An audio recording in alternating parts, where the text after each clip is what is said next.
Salut à tous les psychopathes, c'est Joker Parano et bienvenue dans le Joker Manga Time. Aujourd'hui on va parler de Death Note et plus particulièrement de son adaptation cinématographique américaine. Pour ceux qui ne connaîtraient éventuellement pas ce manga, bien que j'en doute puisqu'il est devenu une œuvre relativement connue en très peu de temps, il s'agit d'un manga écrit par Tsugumi Ohba et dessiné par Takeshi Obata dont la publication s'est effectuée de décembre 2003 à mai 2006. En France, le manga a été publié par Kana de janvier 2007 à octobre 2008. Le manga avait déjà eu le droit à une adaptation japonaise en une série de films dont le quatrième est actuellement en production. Je pense que je vous en parlerai un autre jour dans une autre chronique. Dans le manga, on suit Light Yagami, un jeune lycéen qui trouve un carnet appelé le Death Note, qui lui permet de tuer n'importe qui tant qu'il y écrit le nom de la personne et en ayant en tête le visage du futur défunt. Le tout en devant respecter un ensemble de règles auxquelles est soumis le Death Note. Avec ce pouvoir, Light décide de jouer au justicier et d'exterminer les criminels afin de bâtir un nouveau monde dans lequel le crime n'existerait pas et dont il serait le dieu. Très vite, le monde comprend qu'il y a un Gus qui tue plein de bad guys à coups de crise cardiaque et la police, aidée par un étrange enquêteur surnommé L, tente de trouver et d'arrêter celui que tout le monde appelle désormais Kira. Je ne vais pas en dire plus sur le scénario du manga puisque ce n'est pas le but de cette vidéo. Je rappelle que je veux qu'on s'attarde aujourd'hui à son adaptation cinématographique américaine qui est actuellement en plein tournage. A vrai dire, je ne m'y intéressais pas vraiment au départ, je savais juste que Nightwolf, que l'on a pu voir dans Deux Étoiles Contraires, avait été choisi pour tenir le rôle de Light Yagami, et que ce choix en a fait râler plus d'un au moment de l'annonce. Mais comme il y a une certaine annonce qui me fait particulièrement plaisir à propos du projet, je vais vous faire part de mes impressions et de mes espoirs autour du projet. Attention, cela ne veut pas dire que le film sera bien ou mauvais, ça on le découvrira une fois le film sorti. Et c'est donc parti pour disséquer un projet. Je l'ai déjà dit, c'est Nightwolf qui joue Light Yagami, et mis à part le fait que j'aurais préféré qu'il s'appelle Nightfox, je n'ai aucun a priori négatif par rapport à ce choix. Je trouve même que l'acteur a une bonne tête de premier de la classe innocent, et qu'on aurait du mal à croire qu'il est le plus grand meurtrier existant dans ce monde. Il a été également annoncé que elle, le mystérieux détective se lançant dans une lutte acharnée afin d'arrêter Kira, sera joué par Keith Stanfield. Et pour le coup, il y a un point qui me déçoit, mais ce n'est pas celui que vous pensez. La plupart des commentaires négatifs que j'ai observés à propos de ce choix d'acteur est lié au fait que c'est un acteur noir, alors que dans le manga, elle est pâle. Ce à quoi j'ai envie de répondre, et alors ? Oui, c'est vrai, elle est pâle dans le manga, dans l'anime et dans l'adaptation japonaise, mais le côté pâle du manga est utilisé pour impacter visuellement le spectateur et lui faire comprendre d'un simple regard que le plus grand détective du monde est quelqu'un de renfermé, ne donnant sa confiance qu'à quelques rares personnes. Supposons qu'il ait été noir dans le manga, le lecteur n'aurait sans doute vu qu'un mec bronzé qui ne semble pas s'enfermer dans une chambre à longueur de temps. Mais ce qui est utile pour montrer le côté renfermé d'un personnage sur un support papier devient totalement futile dans le cadre d'un film. Là, on a le mouvement qui peut le montrer. Et là, vous allez me dire, ok Joker, ça te dérange pas que le personnage soit noir, alors qu'est-ce qui te dérange dans ce choix ? Et pour être honnête, ce n'est pas le choix de l'acteur qui me dérange, mais plutôt le système de casting. Je m'explique, lorsqu'un acteur est choisi pour un rôle, il est directement crédité sur les fiches techniques du film, dans le générique de fin.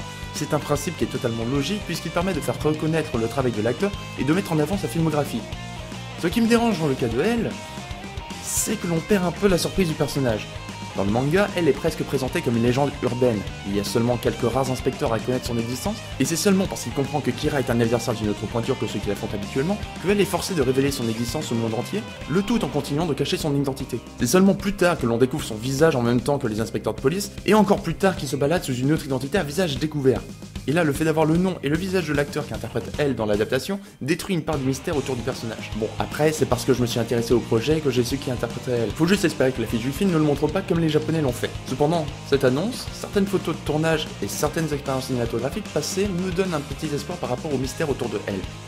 En effet, certaines images de tournage sont trouvables sur internet et, fake ou pas, semblent correspondre à la scène dans laquelle elle déclare la guerre tout en étant capable de localiser grossièrement où se trouve Kira. Ces images montrent elle capuchonnée et masquée s'adressant à la presse.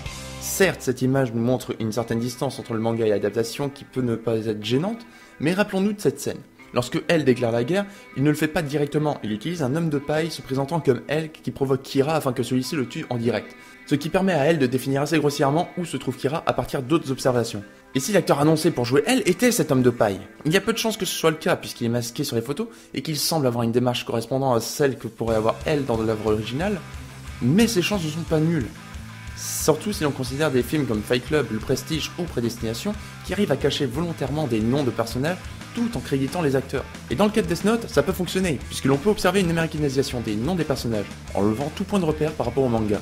Un de ces noms pourrait très bien correspondre au nom d'emprunt qu'utilise elle pendant un certain temps, mais là encore, seul le temps nous le dira. Après avoir parlé de elle, on va pouvoir passer à un autre personnage, à savoir Misa Amane. Misa est un personnage possédant un autre Death Note et présentant une dévotion sans limite à Kira qui a tué l'assassin de ses parents. Le personnage est joué par Margaret Qualley, qui est également apparu dans The Leftovers et The Nice Guys. Comme les autres acteurs précédemment cités, Je ne sais rien de son jeu d'acteur, donc je ne ferai pas de critique sur ce point. Par contre, il y a bien un point que j'espère pouvoir observer dans l'adaptation.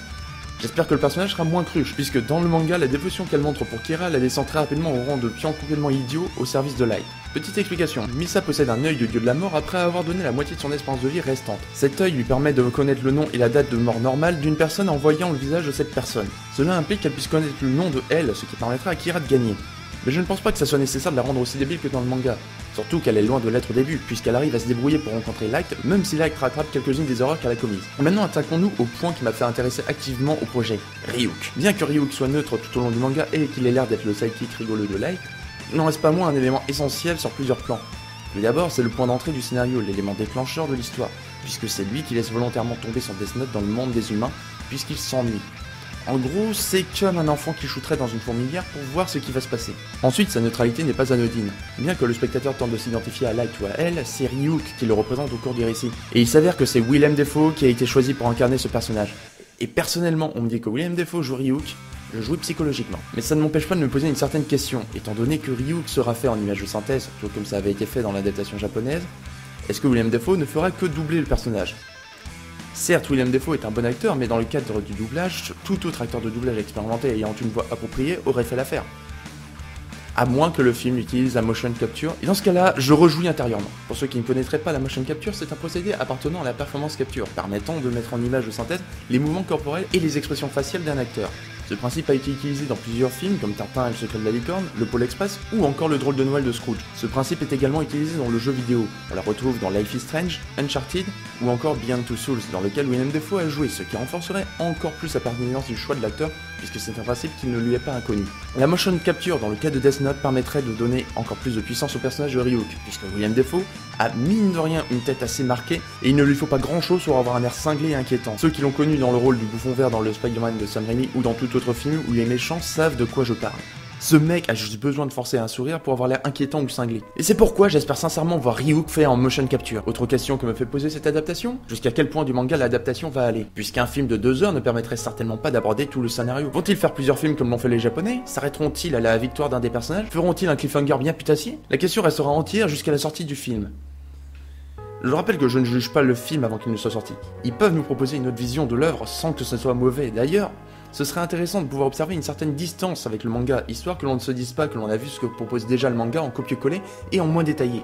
Parce que sinon, je peux juste me refaire le manga. Tout ce que je leur demande, c'est à partir du même postulat de départ, arriver à nous faire réfléchir sur des sujets graves comme le sens de la vie, de la religion, la peine de mort et la justice, et de faire découvrir le manga à des personnes n'aimant pas ce média, ou à des personnes qui estiment que les mangas n'apportent pas de moralité ou de réflexion.